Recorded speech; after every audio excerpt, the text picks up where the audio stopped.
I'm Colter Stackhouse here with another episode of JAG TV. Lucy Kate has a story about Ruby Bridges as an American civil rights activist. She was the first African American child to desegregate the all-white William Frantz Elementary School in Louisiana. Here is more on this influential woman. Hey Jax, it's Lucy Kate. Could you imagine going to school being yelled at and being escorted by armed U.S. Marshals? Well, this is Ruby Bridges' story. Ruby was born in 1954 on September 8th in Taylortown, Mississippi. Her parents' names are Avon and Lucille Bridges. When Ruby was 4, her family moved to New Orleans, Louisiana. In 1962, 6-year-old Ruby got a request from the National Association for the Advancement of Colored People, also known as the NAACP. Her parents let her participate after a little hesitation. The year Ruby was born, there was a law passed that schools should allow white and black children to get the same education together. To be able to attend William Frantz Elementary School, all Ruby had to do was pass the test. Ruby did it. She passed the test. On Ruby's first day of school, crowds were yelling and shouting threats at Ruby. Ruby was in a class all by herself, and only one teacher agreed to teach her. The U.S. Marshals picked her up and dropped her off at home for 6 months. Ruby never missed a day of school. Ruby finished elementary school, high school, and college. She is still alive today and living in New Orleans.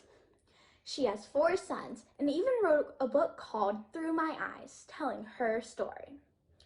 In 2001, President Bill Clinton presented her with a Presidential Citizen Medal. Some of Ruby Bridges' quotes. Don't follow the path, go where there is no path, and begin a trail when you start a new trail equipped with courage, strength, and conviction. The only thing that can stop you is you. Bridges helped pave the way for young African Americans being able to attend an all-white school. Her bravery got her a meeting with President Obama in 2011. January's Farm Bureau Student and Athlete of the Month were presented their awards by Bryan Burrell. Here is Sam with more information on these standout students. My name is Bryan Burrell. I'm with the DeSoto County Farm Bureau here in South Haven, and it is my pleasure to present the awards for the January 2023 Student and Athlete of the Month. Adriana is a senior drum major for DC's marching band. She is also a member of the jazz band 30 Plus Club, National Honor Society, Mu Alpha Theta, and Rho Kappa. She volunteers at her church's nursery and is involved in the youth group. She has a 4.67 GPA and is ranked 5th in the senior class. Her biggest accomplishment is being a drum major, and she loved getting to lead the band.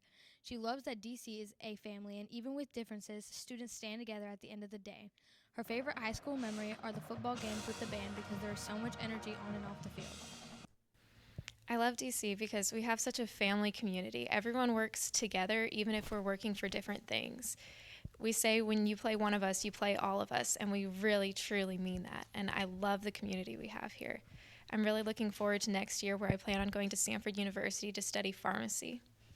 Ethan is a senior football, basketball, track, and field athlete who has a 4.2 GPA. He's a member of Fellowship of Christian Athletes and is proud of his overall improvement as a player and a person. He loves that all the coaches and teachers are so supportive. His favorite memory was the dodgeball tournament. In his spare time, he enjoys listening to music and playing the guitar and piano. Things I love about DC is that it's such a big community of people that come together to support any sports or academic things we have going on here. And it's just, you can feel like the love almost when it comes to anything the students have going on. Next year I'll be continuing my football and academic career at Itawamba Community College, and I'm excited to see what my future beholds. Adriana is a National Merit Finalist, Star Student, AP Scholar with Distinction, and the recipient for the highest average in Algebra 3. Ethan is a 2-time first-team all-regional athlete and won the 2022 Shan Whiteside Award. I'm Sam with JAG TV. Congratulations to Adriana and Ethan on these awards. International Club wanted to share their take on February being Black History Month.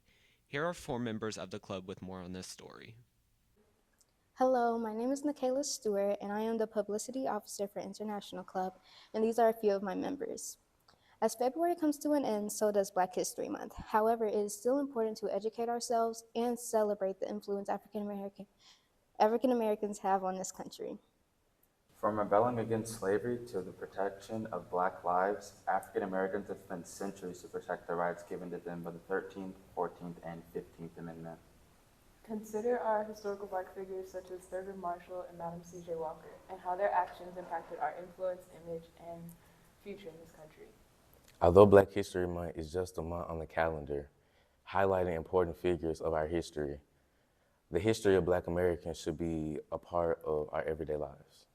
If you haven't already, check out the periodic table of Black History Month on G Hall. Thank you to International Club for this information and for helping the student body learn more about Black History Month and the diversity in our school. We tested students and teachers on their knowledge of random trivia. Let's watch. Okay, I'm here with Mr. Fenema. and Mr. Finemo. What countries made up the original Axis powers in World War II? Germany, Japan, Italy. That's correct. Yeah! I'm here with Jordan. And Jordan, what does WWW stand for? World Wrestling World. Okay. I'm here with Anaya. Naya. And how many stars are on the American flag? 26. It's 50. It's 50.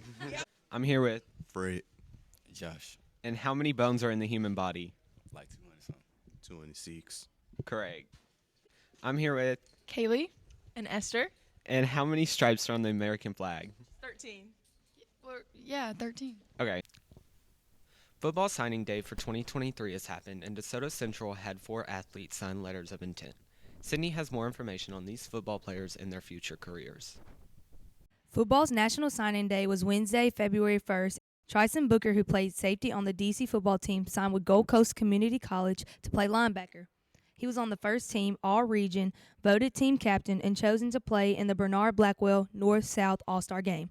He had 64 tackles, 5 passes defended, 1 forced tumble, and 1 fumble recovery. He is also a member of the DC track team. Ethan Miner, who plays wide receiver, signed with Itawamba Community College. He was on the first team All-Region and voted team captain. He had 34 receptions, 640 yards, and 4 touchdowns.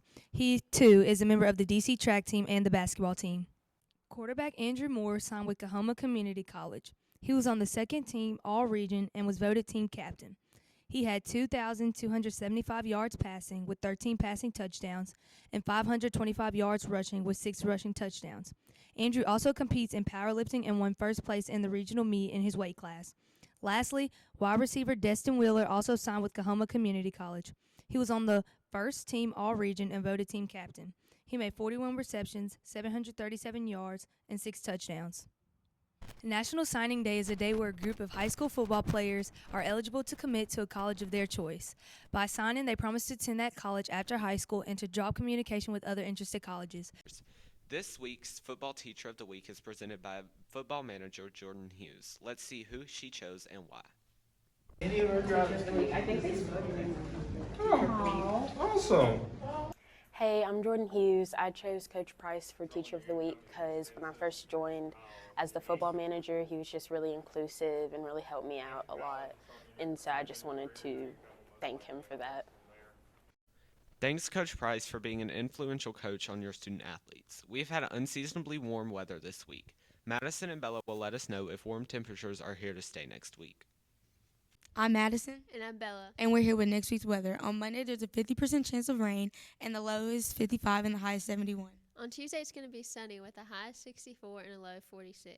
On Wednesday, it's going to be partly cloudy with a low of 43 and a high of 69. And on Thursday, it's going to be cloudy with a high of 66 and a low of 56. On Friday, there's a 60% chance of rain, the low is 54 and the high is 65.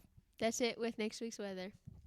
Basketball fell in the second round of playoffs, but baseball, softball, tennis, and archery all picked up wins this week. Here are Campbell and Jaden with the sports recap and upcoming events. I'm Jaden. And I'm Campbell, and we're here with this week's sports recap and upcoming events. Girls and boys basketball fell to Horn Lake in the second round of the playoffs. Congratulations to both programs on a great season. Archery won their meet last Thursday. Zoe Caldwell was the top female, and Taggart Colton and Giancarlo were the top males. Zoe Caldwell and Brianna Christian both shot a perfect 50 in one round.